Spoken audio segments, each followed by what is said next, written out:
ในวันที่7มังกรที่ผ่านมานี้อยู่โรงเรียนทหารท้องถิ่นแขวงไซสมบูรณ์ได้จัดพิธีประกาศสร้างตั้งคณะพรรคฮักฐานและหน่วยพรรคขึ้นกับบ่งตัวแต่งตั้งเลขาห้องเลขากรรมการคณะพรรคฮักฐานและหน่วยพรรคขึ้นกับคณะพรรคฮักฐานโรงเรียนการทหารท้องถิ่นขึ้นโดยภายใต้การเป็นประธานของสหายพันเอกสุดใจเจอบัวแพงคณะประจำพรรคหัวหน้าห้องการเมืองกองบัญชาการทหารแขวงไซสมบูรณ์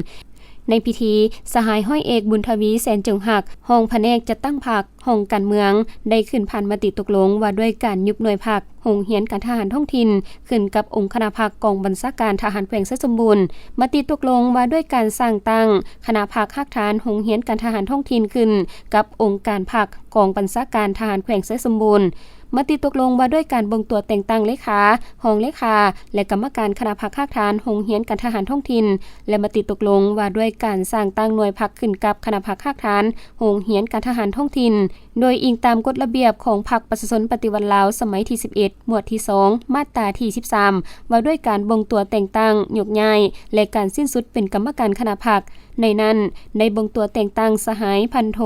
ศรีวรทรงหนาวเฮอหัวหน้าการเมืองเป็นเลขาสหายพันโทไซพรศรีสมแพงหัวหน้าการทหารเป็นห้องเลขาสหายพันโทเหล่ามณีเสนาภักดีห้องหัวหน้าการเมืองเป็นกรรมการสหายพันตีไพรถเพชรดาราห้องหัวหน้าการทหารเป็นกรรมการสหายพันโทบุญล้ำวงละตีห้องรับผิดชอบเรื่องงานพลาเป็นกรรมการ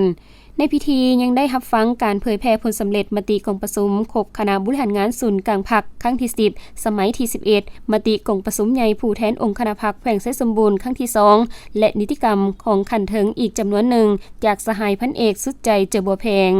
ในตอนท้ายพิธีประธานได้มีคำเห็นโอ้ล้มก่อนอื่นสหายได้แสดงความยุ่งยากสมเสยมายังคณะพรรคคณะบัญชาตลอดฮอดสมาชิกพรรคสมบูรณ์สำหองพนักงานหนักหบทั่วโรงเรียนการทหารท้องถิ่นที่สามารถยัดได้ผลงานหลายด้านพร้อมนั้นสหายยังได้เน้นหนักให้คณะพรรคฮักฐานคณะหน่วยพรรคที่ได้แต่งตั้งจงพร้อมกันเสิร์ชสู่น้ำใจด้วยความรับผิดชอบสูงต่อหน้าที่การเมืองยึดมั่นในหลักการของพรรคเฮ็ดเวียกล้มศูนย์ประชาธิปไตยเป็นหมู่คณะแบ่งเวียกให้บุคคลรับผิดชอบอย่างละเอียดจะแจ้งเอาใจใส่ศึกษาอบรมการเมืองนำพาแนวคิดให้พนักงานสมาชิกพรรคนักรบให้มีความนักแน่นเข้มแข็งมีความสามัคคีเป็นเอกภาพก้าวไปสู่การรักษาได้หน่วยพรรคปลอดภัยเข้มแข็งนักแน่นและกลมกล่อม3ปอดในปี2026